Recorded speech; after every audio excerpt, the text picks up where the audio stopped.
Gentlemen, in this episode now is how effective and how much of a change and how much of a change in policy does this really signify? Let me bring Gerald Stein into the discussion now. Is Israel likely to look at the Palestinian... Steinberg, sorry for that. Is Israel likely to look at the Palestinian step as perhaps a cue to hurry up with the release of Palestinian prisoners, or to increase more unilateral and illegal actions and settlements and demolitions? How do you see Israel's next step? Look, this conflict's been going on for generations. There have been dozens of peace efforts going long before the 1967 war that led to what's called the occupation and settlements and all the other stuff that we heard from the blogger in London. This is a very deep and complicated conflict. People who talk about it often don't know very much. He's not an academic, not a diplomat involved in negotiations. I think we should look at the substance here. This is a complex negotiation between two sides that have a lot to gain and a lot to lose. There's still a month to go, almost a month to go, in these 9 months that were allocated for resumed negotiations. This is clearly a brinksmanship move by Mr. Abbas. It has internal aspects to it. Perhaps Mr. Zomlot would like to talk about that in terms of the Palestinian society. He's got opponents. He's almost 80 years old. There is a conflict going on for leadership, both within Fatah and, of course, the war that goes on between Hamas and Fatah, between Gaza and the West Bank. That's all part of the background. So Mr. Abbas has to look tough.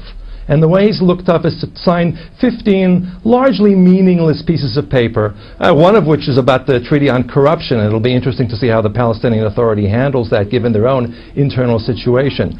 The threat of going to the International Criminal Court does bother some Israelis, and I think for good reason, because it's really an abuse of international law. It's an affront to the whole process of holding real war criminals to accountability. But if that actually happens and the Palestinians take those steps, and I think Mr. Abbas knows it, then thousands of Palestinians will be accused of war crimes. Every rocket that comes in from Gaza against Israel, every terror attack, and we had 64 attempts from the West Bank that were reported in the last month alone, everybody involved in that is also going to be accused of a war crime. So this is just a tactical move.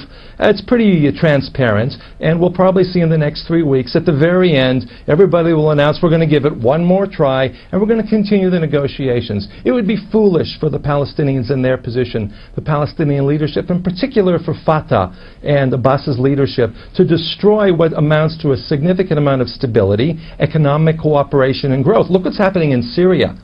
You know, people criticize Israel because that's part of their psychological makeup. All right, if we could come back to the Palestinian-Israeli question, my question really, Gerald, is how do you see the Israeli, how do you see Israel's next step? Palestinians do not want all-out conflict. Yeah, my question really, Gerald, is how do you see Israel's next step? Are they going to release prisoners, or are they going to go on with more unilateral actions? How do you see policy? Well, there's certainly the terrorists that are in Israeli jails, tried and convicted, killing, and you've seen the bus bombings and the terrible killings that went on, the hatred that was part of that. They're not going to be released until there is a peace agreement and some sort of what's called confidence-building measure. So the question is, what is Mr. Abbas able to give to the Israelis? What is the Palestinian leadership able to give to the Israelis? And the disappointment in Israel has been, for 8 months, there has been no Palestinian confidence-building whatsoever. But hasn't that already been agreed to, Gerald, in 1999, the release of those prisoners? Well, we don't really know what happened. There were 3 or 4, what kind of prisoners, what the terms were. We really don't. That was never made public. Was it an Israeli commitment to the Americans? Did Mr. Kerry, in fact, exceed his mandate and say things to the Palestinian side that he wasn't authorized to by Israelis? Let's be very modest here. There's a lot that's going on underneath the table that we don't really know about. Right. So this is a very complex negotiation. The Palestinians have to put something on the table. Israel's patient. They'll wait. You know, the International Court of Justice gave its advisory opinion in 2004, saying the court finds that settlements have been established in breach of international law. Wouldn't the situations and the issues that you say are very complex be a lot simpler if Israel simply followed international law? I think we have to be very careful when you have a blogger sitting in London who has no legal knowledge making up claims about international. Let's be careful here.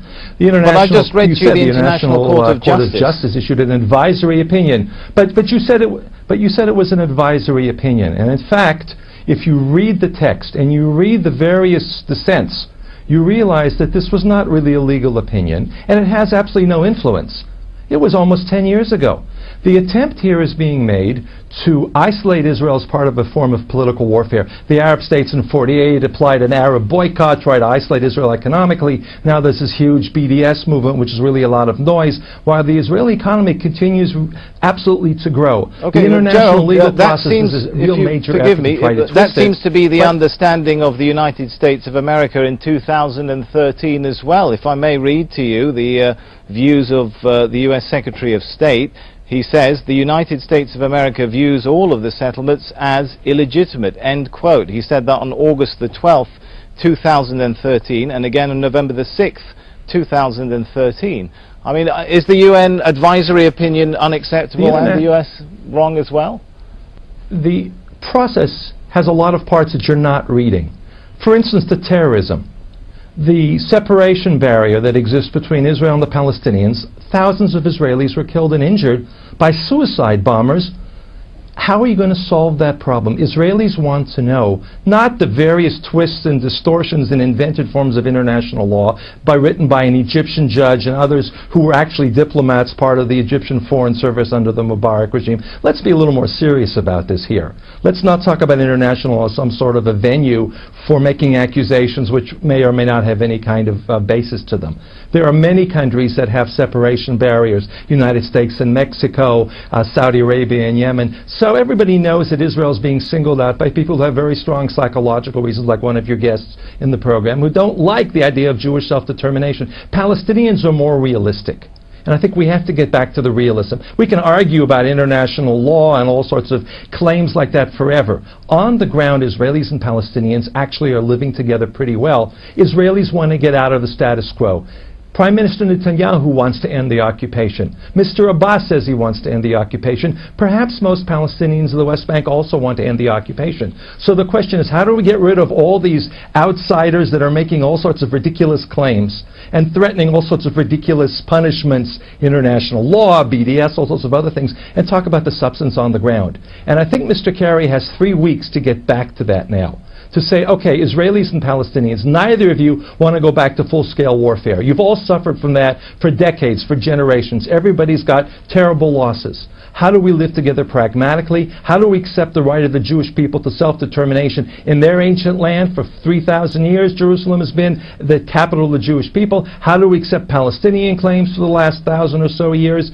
How do we work those two together so we can live together in Jerusalem, in this land, in Palestine, in Israel, and with the neighbors? And how do we avoid this terrible bloodbath that's going on in Syria, all the instability in the region? We're an island of stability and sanity, and Mr. Kerry needs to be able to say that and find a solution and forget about all the ridiculous slogans and other things that unfortunately